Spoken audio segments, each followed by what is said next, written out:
Halo teman-teman, Assalamualaikum warahmatullahi wabarakatuh. Perkenalkan, nama saya Muhammad Jamal Mirdad dengan NIM 2212300005. Saya dari Universitas Muhammadiyah Kota Palopo, Prodi Bimbingan dan Konseling, dan dari Fakultas Keguruan dan Ilmu Pendidikan. Di sini saya akan menjelaskan apa yang dimaksud dengan tahapan dalam pendidikan. Nah, sebelum itu, saya mau menjelaskan dulu apa yang dimaksud dengan tahapan dalam pendidikan. Pendidikan merupakan proses untuk meningkatkan, memperbaiki, mengubah pengetahuan, keterampilan, dan sikap serta tata laku seseorang atau kelompok dalam usaha mencerdaskan kehidupan manusia melalui kegiatan bimbingan, pengajaran, dan pelatihan. Nah, tahapan dalam pendidikan itu merupakan suatu ketetapan yang diberikan kepada setiap manusia guna untuk mengembangkan peserta didik dan untuk mencapai tujuan yang ingin dicapai dan kemampuan yang dikembangkan. Kemudian ada juga bagian dari proses pendidikan, yaitu pendidikan sepanjang hayat, di mana pendidikan sepanjang hayat ini merupakan suatu konsep yang menyatakan bahwa seseorang itu bisa belajar di mana dan kapan saja tanpa dibatasi oleh ruang dan waktu. Dan yang pertama ada aspek ideologis, di mana aspek ideologis ini artinya semua manusia itu dilahirkan ke dunia mempunyai hak yang sama, khususnya hak untuk mendapatkan pendidikan dan meningkatkan pengetahuan serta keterampilan. Pendidikan seumur hidup akan memungkinkan seseorang untuk mengembangkan potensi-potensi sesuai dengan kebutuhan hidupnya. Ada aspek ekonomis, di mana cara yang paling efektif untuk keluar dari lingkungan kemelaratan yang menyebabkan kebodohan dan kebodohan yang menyebabkan kemelaratan adalah melalui pendidikan.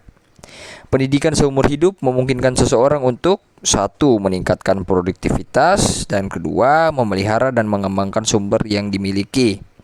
Yang ketiga, memungkinkan hidup dalam lingkungan yang lebih menyenangkan dan sehat. Serta yang keempat, memiliki motivasi dalam mengasuh dan mendidik anak-anaknya secara tepat, sehingga peranan pendidikan keluarga menjadi sangat besar dan penting.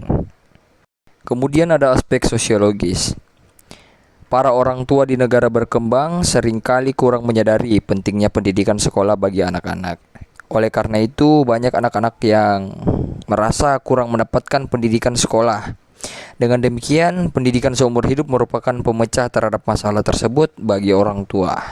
Kemudian yang keempat ada aspek politis. Pada negara demokrasi, hendaknya seluruh rakyat menyadari pentingnya hak milik dan memahami fungsi pemerintah. Oleh karena itu, pendidikan kewarganegaraan perlu diberikan kepada setiap orang. Dengan demikian, inilah yang menjadi tugas pendidikan seumur hidup. Kemudian yang kelima ada aspek teknologis. Dunia dilanda oleh eksplosif ilmu pengetahuan dan teknologi. Para sarjana, teknisi, dan pemimpin di negara berkembang perlu memperbarui pengetahuan dan keterampilan mereka, seperti yang dilakukan sejawat mereka di negara maju. Kemudian yang keenam, ada aspek psikologis dan pedagogis. Perkembangan iptek yang pesat mempunyai pengaruh besar terhadap konsep, teknik, dan metode pendidikan. Selain itu, perkembangan tersebut menyebabkan makin luas, dalam, dan kompleksnya ilmu pengetahuan. Akibatnya tidak mungkin lagi diajarkan seluruhnya kepada peserta didik di sekolah. Oleh karena itu, tugas pendidikan sekolah yang utama sekarang ialah mengajarkan bagaimana cara belajar, menanamkan motivasi yang kuat dalam diri anak untuk belajar terus-menerus sepanjang hidupnya, memberikan keterampilan kepada peserta didik untuk secara tepat, dan mengembangkan daya adaptasi yang besar dalam diri peserta didik itu sangatlah penting. Juga ada aspek landasan filosofi, di mana pendidikan Islam masa pranatal. Masa ini berlangsung sejak pertemuan sel telur seorang ibu dengan spermatozoid seorang ayah sampai seorang bayi lahir secara sempurna. Masa pranatal ini sangat penting artinya karena ia merupakan awal dari kehidupan. Masa-masa kehamilan ini sangat penting artinya karena merupakan awal kehidupan di dalam rahim. Setiap janin terlindung dari semua pengaruh kondisi luar, kecuali yang dapat sampai melalui ibu yang mengandungnya. Rasa aman dan perlindungan itu tidak akan pernah ditemui anak setelah ia lahir. Kemudian ada pendidikan prenatal, Bisa dikatakan bahwa perkembangan pranatal ini ialah usaha sadar dari calon orang tua, khususnya seorang ibu dalam membimbing dan memberikan pengajaran kepada janin sampai lahir dengan tujuan menciptakan kepribadian yang baik, contohnya kecerdasan emosional dan inteligensi. Pendidikan pranatal ini juga memiliki beberapa fase. Pertama ada fase pemilihan jodoh, di mana fase ini adalah fase persiapan bagi seseorang yang sudah dewasa untuk menghadapi hidup baru, yaitu berkeluarga. Salah satu pendidikan yang harus dimiliki oleh seorang yang sudah dewasa itu adalah masalah pemilihan jodoh yang tepat. Sebab masalah ini sangat mempengaruhi terhadap kebahagiaan rumah tangga nantinya tentunya. Ini ada fase perkawinan atau pernikahan. Menurut Abdullah Nasi Ulwan, masalah perkawinan terdiri dari dua aspek, yakni perkawinan sebagai fitrah insani dan perkawinan sebagai kemaslahatan sosial. Yang ketiga ada fase kehamilan. Salah satu tujuan berumah tangga adalah untuk mendapatkan keturunan. Karena itu, seorang istri sangat mengharapkan ia dapat melahirkan seorang anak. Sebagai tanda seorang istri itu akan memiliki seorang anak adalah melalui proses kehamilan selama kurang lebih 9 bulan. Natal juga ini memiliki fase, di mana fase yang pertama yaitu fase bayi. Masa bayi disebutkan juga masa mulut atau oral phase. Fase bayi ialah fase kehidupan manusia terhitung dari saat kelahirannya sampai kira-kira berumur 2 tahun. Selama rentang waktu itu, kehidupan bayi biasanya sangat tergantung pada bantuan dan pemeliharaan pihak lain, terutama si ibu. Peranan ibu yang demikian besarnya terhadap si bayi itu tentu mempunyai arti tersendiri bagi pendidikannya. Fase bayi sudah dapat dikatakan lebih empirik. Proses pendidikan pada masa pranatal bersifat tidak langsung. Maka pada masa bayi sudah mulai masuk ke dalam pendidikan yang langsung. Pada diri sang bayi sudah terdapat beberapa aspek kehidupan yang reservable. Beberapa data aspek kehidupan sudah mampu dilacak dimonitor.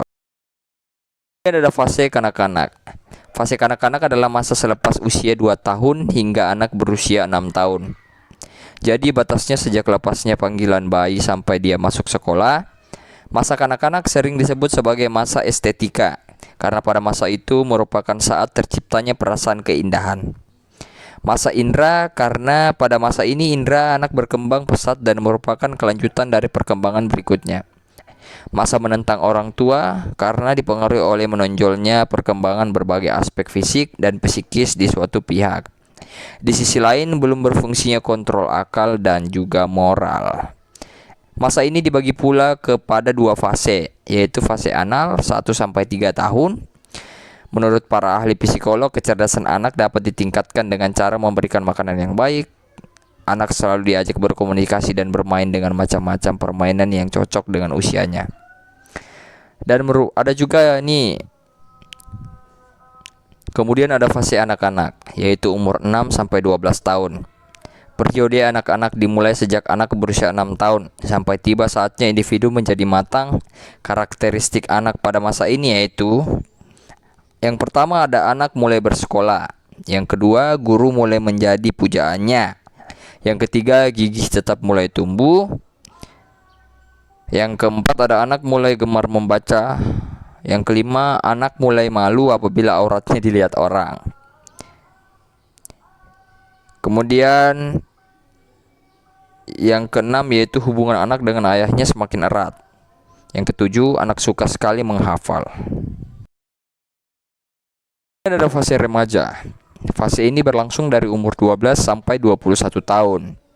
Awal remaja ditandai dengan dimulainya keguncangan, baik bagi laki-laki maupun perempuan. Masa remaja ini ditandai dengan adanya perubahan-perubahan gender. Menurut Harlock, selain perubahan gender dan fisik, terjadi pula perubahan psikis. Secara umum dapat dibedakan 4 macam. Kemudian ada juga nih tugas dan perkembangan dewasa akhir. Yang pertama yaitu menyesuaikan diri dengan melemahnya kondisi fisik dan kesehatan tubuh. Yang kedua, menyesuaikan diri dengan masa pensiun dan menurunnya penghasilan keluarga. Yang ketiga, menyesuaikan diri dengan kematian pasangan hidup.